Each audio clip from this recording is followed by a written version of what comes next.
Bonjour, un petit survol des différents types de courbes qu'on a pour la théorie du consommateur dans le cadre donc du premier chapitre du cours.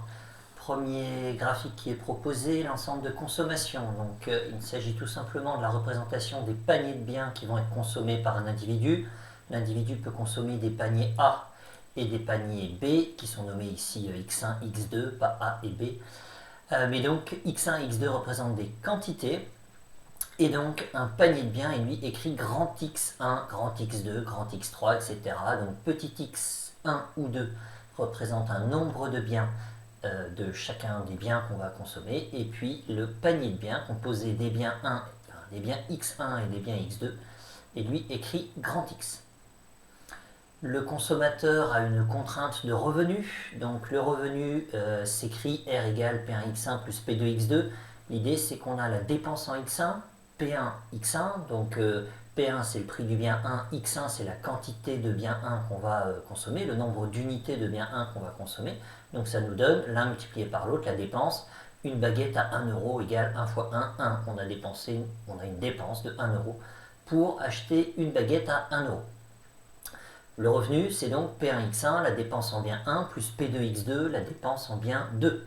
Par conséquent, graphiquement, si on n'achète que du bien 1, la totalité du revenu est utilisée pour acheter le bien 1. Donc si vous avez 3 euros de revenu, que vous achetez des baguettes à 1 euro, 3 divisé par 1, vous pouvez acheter 3 baguettes. Donc c'est ce qui est marqué là, le revenu divisé par le prix du bien 1 nous donne la quantité de bien 1 qu'on peut acheter lorsqu'on ne consomme pas du tout de bien 2. Ici X2 est descendu à la valeur 0.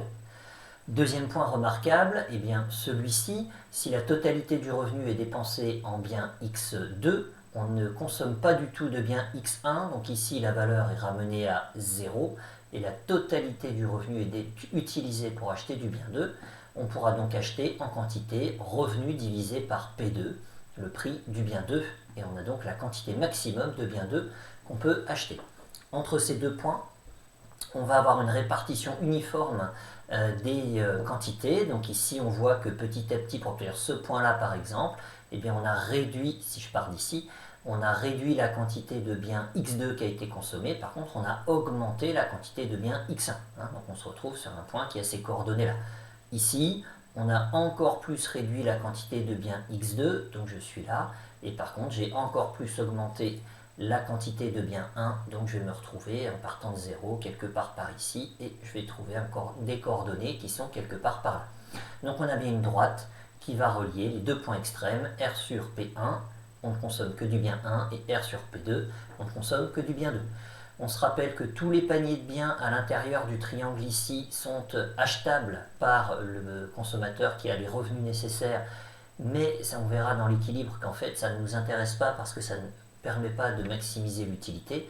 Tous les points qui se situent ici à droite de la droite sont en fait inaccessibles au consommateur. Il faudrait, pour acheter par exemple un panier de biens qui se trouverait ici, il faudrait un revenu, le niveau de revenu que le consommateur n'a pas, il n'est pas assez riche pour s'acheter quelque chose qui figurerait ici.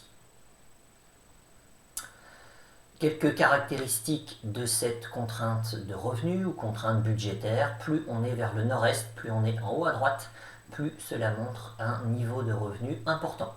A l'inverse, plus la droite tend vers ce point-là, une droite qui serait ici par exemple, signifie un niveau de revenu qui est plus petit que celui-ci par exemple. La preuve, eh bien, on peut prendre un point remarquable, un point sur un des axes. Si au lieu d'avoir ce point-là, j'ai une droite qui me permet d'arriver à ce point-là, ça prouve bien que je ne peux acheter que du P2, enfin du bien 2, pardon, du bien X2. Donc je suis quelque part sur cet axe-là. Par contre, j'en ai acheté moins en quantité, donc ça veut bien dire que le prix n'ayant pas changé, c'est le revenu qui est plus petit quand on atteint ce point. Qu'est-ce qui se passe si on fait changer non plus le revenu de l'individu, mais on fait changer cette fois-ci le niveau de prix? Donc le graphique que vous avez à l'écran permet de voir ce qui se passe lorsqu'on augmente le prix du bien 1. Donc même chose, je prends les points remarquables.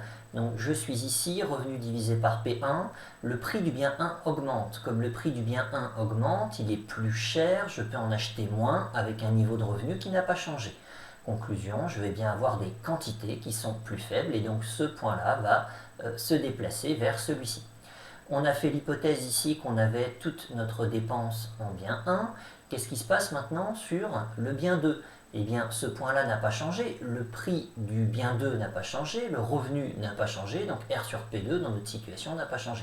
Donc on a bien une situation où on a la droite qui va pivoter autour de ce point-là, la quantité consommée de bien 2, et on va avoir, suite à une augmentation du prix du bien 1, eh bien une réduction des quantités consommées du bien 1. Même chose si c'est le prix du bien 2 qui change. Le prix du bien 1 n'a pas changé, donc ce point-là n'a pas changé. Par contre ici, le prix du bien 2 a augmenté. Donc on pouvait acheter toute cette quantité-là.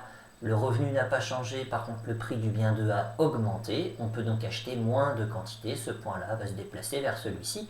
Et là aussi, on a une courbe qui va pivoter, changer de pente pour devenir eh bien, la droite rouge.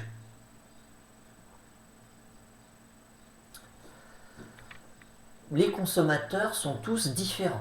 Par conséquent, eh bien, on va essayer de les représenter par un schéma qui s'appelle une carte d'indifférence. Cette carte d'indifférence est composée de courbes d'indifférence.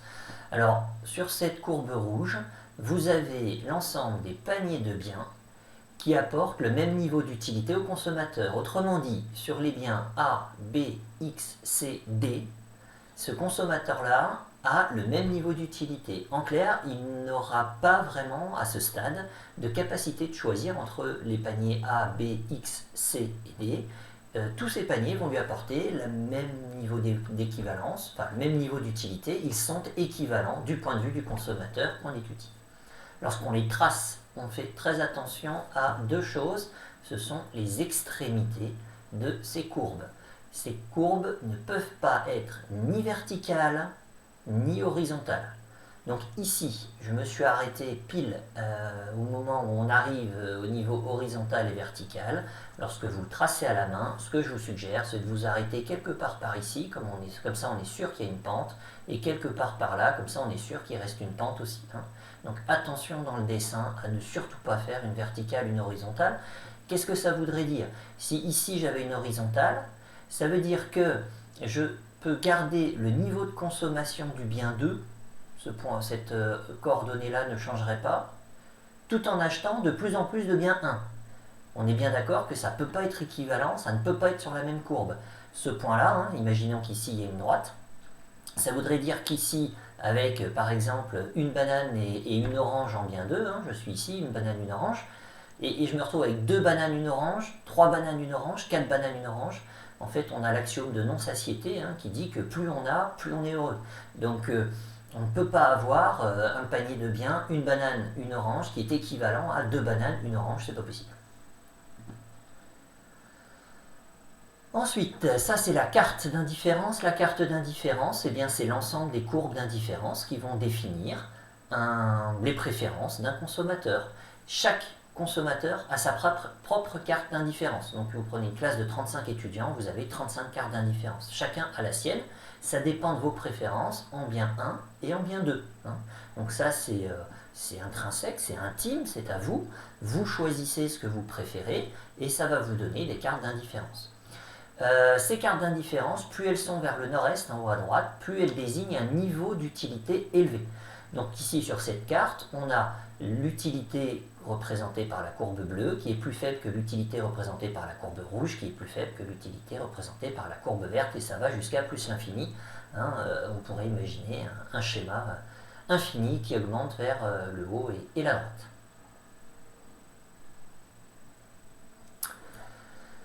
Comment est-ce qu'on étudie la forme de cette courbe et qu'est-ce que ça nous apporte? Alors la forme, en fait, elle nous est donnée par la pente. Cette courbe, elle va être plus ou moins pentue. Vous imaginez, on peut tracer quelque chose de très plat ou au contraire de très pentu, de très creusé ou au contraire très très proche d'une droite. Donc il peut y avoir tout un tas de formes qui sont fonction des préférences de chacun des consommateurs. Et donc ce qu'on va faire, c'est qu'on va étudier cette pente. Elle va être importante pour nous économistes parce qu'en fait, la pente nous donne un taux d'échange. Le taux de substitution, c'est le taux d'échange entre le point A et le point B. On est prêt à quoi pour passer du point A au point B sur ce graphe? pour passer du point A au point B, il va falloir que j'abandonne tout ça de bien x2. Donc j'avais cette quantité-là et je vais arriver ici, pour obtenir cette quantité-là en plus de bien 1.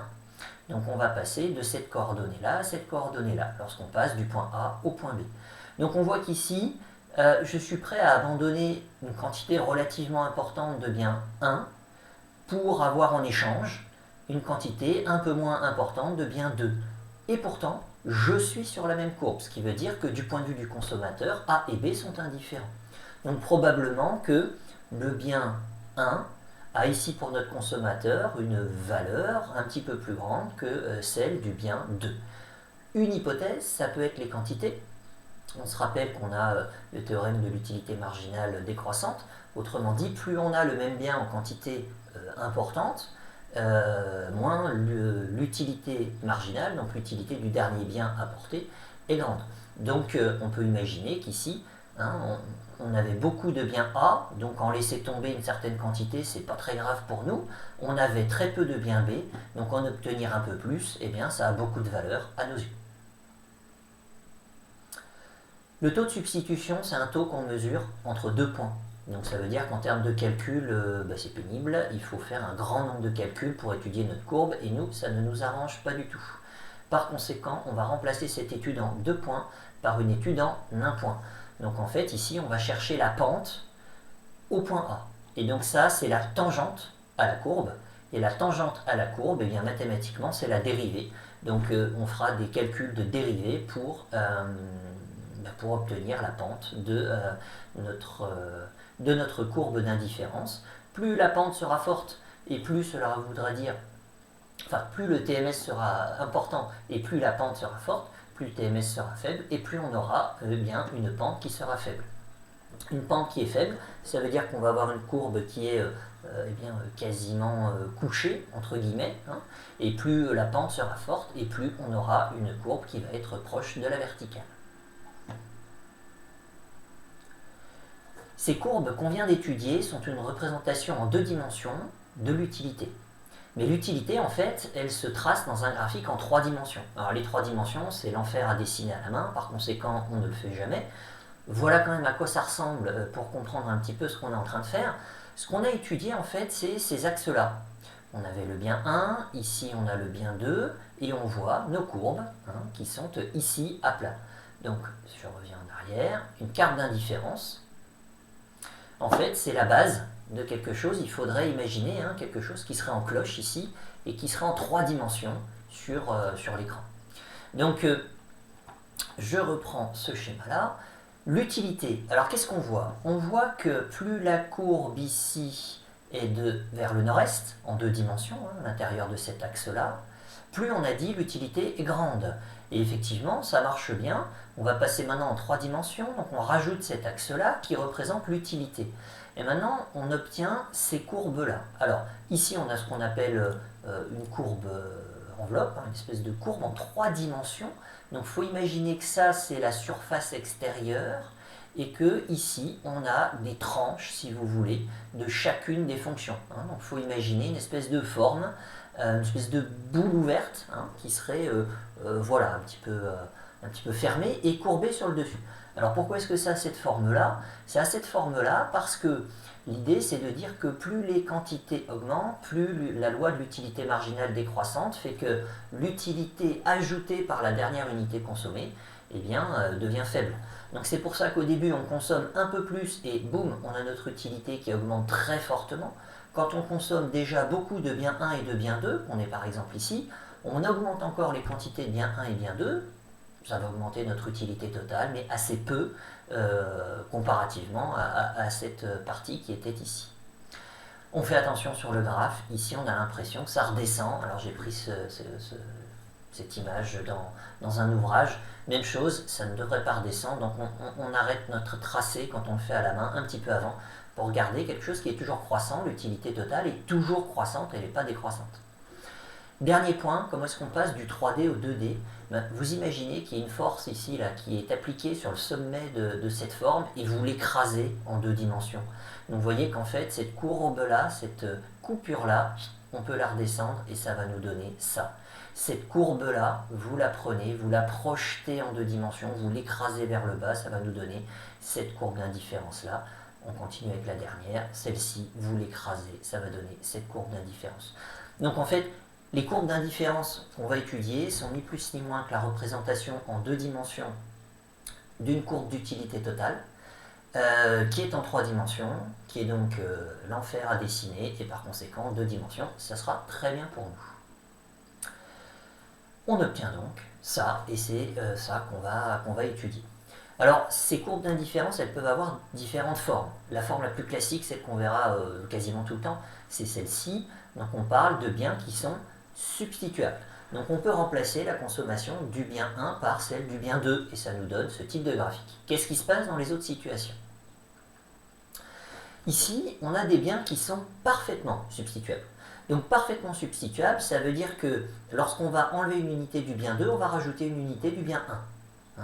Lorsqu'on est ici, on peut être amené à enlever une unité du bien 2 et à rajouter 1,5 unité du bien 1 ou 0,8 unité du bien 1. On n'est pas sur un rapport 1 pour 1 par exemple. Ici, on va être sur un rapport qui est constant. Alors, ça peut être du 1 pour 1. À ce moment-là, on obtiendra un graphe qui est quasiment une diagonale à 45 degrés, comme c'est actuellement sur votre écran. On peut aussi imaginer qu'à chaque fois qu'on enlève une unité du bien 2, on obtient 2, 3, 4, 5 unités du bien 1. Et donc là, on aura aussi des droites parallèles, mais qui vont être beaucoup plus plates. A l'inverse, on peut avoir, pour une unité du bien 1, pardon, du bien 2 qu'on enlève, on peut imaginer aussi qu'on ait par exemple 0,5 unité de bien 1 qui va se rajouter. Et à ce moment-là, on va avoir des droites qui au contraire vont être parallèles, mais qui au contraire vont être beaucoup plus penchées que ce qu'il y a sur le schéma. Donc il ne faut pas penser forcément qu'on a un taux d'échange qui est du 1 pour 1. C'est une possibilité, c'est plus ou moins ce qui est redessiné ici. Mais on peut avoir un taux différent. L'important, c'est que ce taux est constant et que par conséquent, au lieu d'avoir des courbes, on a des droites. Deuxième cas particulier, les courbes d'indifférence de biens complémentaires. Alors en fait, ici, les biens complémentaires, c'est l'idée que vous ne pouvez avoir qu'un rapport constant entre le bien 1 et le bien 2. Alors un truc très bête, mais un avion, ça décolle avec un pilote et un copilote. Donc j'ai besoin d'un avion et de 2 personnels. Si j'ai 3 personnels, j'aurai un avion, 2 pilotes, donc un pilote et un copilote, puis j'en ai un troisième qui est derrière, qui fait ce qu'on appelle du monitoring, donc il vérifie qu'on ne fait pas des conneries. Mais il n'y a pas un deuxième avion qui décolle. Donc j'ai un ratio qui est fixe entre la quantité de bien 1 et la quantité de bien 2. Si je veux faire voler 2 avions, il me faut 4 personnels. C'est ce qu'on représente ici. Et en fait, ici, il n'y a qu'un point sur les courbes, qui sont en fait des espèces de L, là, qu'un point qui est cohérent, c'est celui-ci. Qu'est-ce qu'on est en train de dire? On est en train de dire qu'ici, on a un rapport qui est cohérent, en fonction de ce qu'on étudie, des avions ou n'importe quoi, entre la quantité de bien et la quantité de bien 2 qui sont consommés. Si je suis ici, j'ai pas augmenté ma quantité de bien 1, j'ai pas plus d'avions qu'avant, mais j'ai plus de personnel. Néanmoins, je ne ferai pas voler plus d'avions. Donc en fait, il n'y a que ce point-là qui est cohérent. Si je prends cet axe-là, en fait ici on peut imaginer que j'ai toujours 2 personnels, mais j'ai 3, 4, 5, 6 avions sur le parking. Si j'ai 6 avions sur le parking, un pilote, un copilote, ma foi, je continuerai à faire voler un seul avion.